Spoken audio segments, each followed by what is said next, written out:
everybody. I'm Paul Roseberry, and welcome to today's episode of Behind the Comic.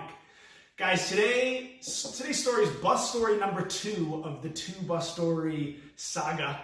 The last story was the funniest one. This is the scariest bus story. This is a little different tone. Here's what happened. Same bus company, again, the super sketchy Fenghua Chinese bus company, who is rumored to have had live chickens running down the aisle. Yes, them. One of their rides, late at night. I had a strange work schedule. It was very weird, and this was a 1 a.m. bus ride, the only one I could take that day. Hadn't ridden it this late at night. It was the last bus of the night. So here's what happened. I'm in line. I'm chatting it up with a few people. Okay, cool. We finally start to board the bus. I'm the second person to get on the bus. I'm behind a guy who's walking ahead of me down the aisle toward the back. And I had noticed this guy. He was a little sketchy looking, okay? It's the middle of the night, and he's wearing those dark, like gas station, almost the blue blocker sunglasses. Very mysterious, at night, sketchy dude. So as I'm walking behind him, I happen to notice the bus is very dirty. There was a lot of sand. It was bizarre. It was as if the bus had been parked in the desert with the windows down for a month. I don't know where all the sand came from. Anyway, I comment to the guy, "Man, what a dirty bus." He doesn't respond. I know he heard me. Okay, he's a little weird. Whatever. So he grabs a seat. I walk further back. I'm the furthest passenger on this bus. I sit down. I'm ready to get rolling. Everyone else gets on. It's almost time to go. Out of nowhere, the guy with the sketchy sunglasses turns around. He spins around like this, turns around in his seat, looks right at me. I'm the only person around. Looks me right in the eye through his sunglasses, and he goes, "Get out of my head!" The fuck do you do with that? It was weird. It was really weird. And I'm sitting there, and I'm looking at him, and I'm so hard New York at this point that my primary focus is still making sure that the last bus out of Chinatown has me on it. So I'm not fazed by this. I'm a little concerned, but I just tell him, I go, "Hey man, everything's cool. We're all friends here. We're gonna have a nice ride." Like, I don't know who's crazier, him for yelling to get out of his head or me being so monotone, relaxed and calm toward it. But I did. I just said exactly that. We're going to have a nice ride. It's all good. He keeps staring at me. And he slowly turns back around in his seat. Now, everybody else at the front of the bus heard that too. And they're looking at me. They all stopped what they were doing. It was the loudest thing on the bus. They're looking at me, and I'm looking at them, and I'm like, what are you going to do? They kind of figure, well, if I'm not that worried about it, I guess they're not either. Okay. So we sit for a few more minutes waiting for the bus driver to get things going. And I think at this point, maybe the bus is running. Suddenly, that same guy turns around, looks at me again, and goes, "I'm gonna kill you!" And he jumps up, dives over the seats of the bus. He's horizontal across the tops of all the seats, and he starts climbing, pulling himself across the seats, like he's climbing them into a rock wall, but on the bus seats. At this point, I know, we're doing this. It's on. There's no just nice words and we pretend it didn't happen. This guy's coming for me. I hop up out of my seat, and I realize quickly, okay, I'm bigger than him, and I don't have much choice. So I just turn to him, I hop up, and I square off, and I give him the look like, "Let's dance, bitch."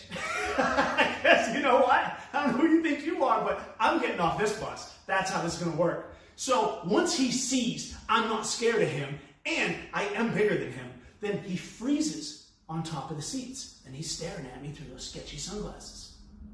Everybody else on the front of the bus is scared shitless. They have no idea what's going on. They're terrified.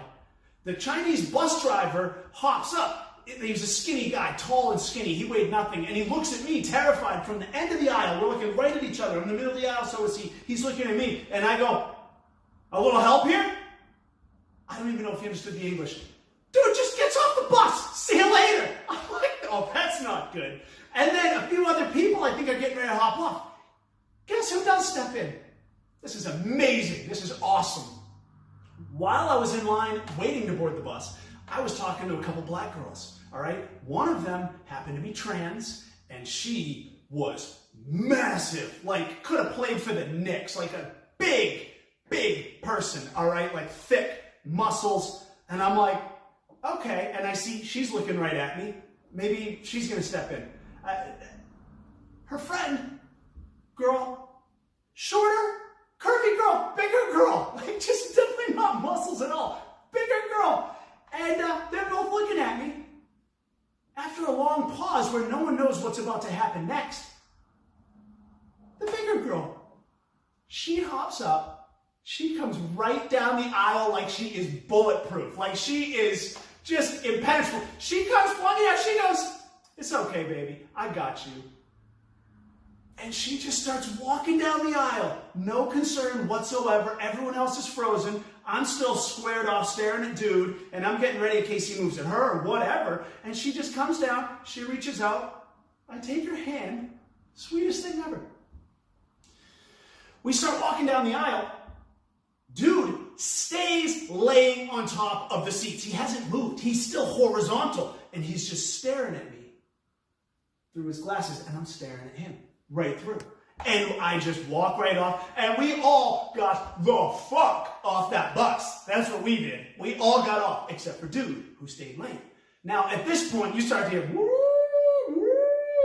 All of NYPD's rolling up deep. The whole bus is surrounded. There's a threat of a murder on a Chinese Feng Hua bus down in Chinatown. They all roll up. All the cops are there. All of us people who did not threaten to kill anybody on the bus are lined up together. Everyone's checking in with me, asking me, "Are you okay? What happened? Blah, blah, blah." You know, we're all talking. One of the cops comes up to me, asks me for my ID, starts questioning me, like almost as if he didn't know that I was the alleged victim or whatever. You know what I mean? Like, I'm not the dude. He's asking me, "So what did you say to this person?" I'm like, "What did I say? Nothing. What do you care?" There's a guy on the, and so finally, the cop, he starts asking other people, "Do you people feel comfortable reboarding the bus?" And they're like, "What? Do we feel comfortable?" And then this one really tall dude who'd been on the bus the whole time, he walks up to the top cop. He goes, "Hey, look, you don't need to ask any more questions. The guy on the bus thinks this guy lives inside of his head and then said he was going to kill him. That's what happened. That's all you need to know. That guy needs to go." As he's saying this and the cop's finally clicking, the dude just casually walks off the bus. And he's just walking along. And I'm watching this because this guy's talking to the cop. And the dude is just walking off the bus. And he just starts walking up to a couple other cops who are talking to each other by their car with their back turned. I'm like, "Oh my God, the killer is walking up to the cops. Holy shit." I tell the guy, "Hey, I go, hey, enough of the notes. The dude is walking up to your partner and he doesn't see him coming." And he's like, "What?" So he runs over. Next thing you know, they surround the dude. And finally, they all get the clue. This poor guy's mentally insane in the car. And then, yeah, because we're all New Yorkers with shit to do, we just move on with our lives. We get back on the bus. But we're all a little annoyed that the bus driver didn't have much help to offer. And one of the girls was saying where she was from. Where did she say? She was from Philly, I think. And she was like, "In Philly, they just would have beat his ass, and we would have got back on the bus 2 minutes. Beat his ass, we drive away." I was like, well, you know what? I guess New York is a little nicer. They asked some questions. They were kind to the guy. He obviously, he didn't end up hurting anyone. He was having a bad day. I don't know. Hopefully he got the help he needed. But the craziest ride ever. And we ended up making our ride. We were just about on time. Crazy Chinese bus ride in New York. Hopefully you guys like that. This is Behind the Comment.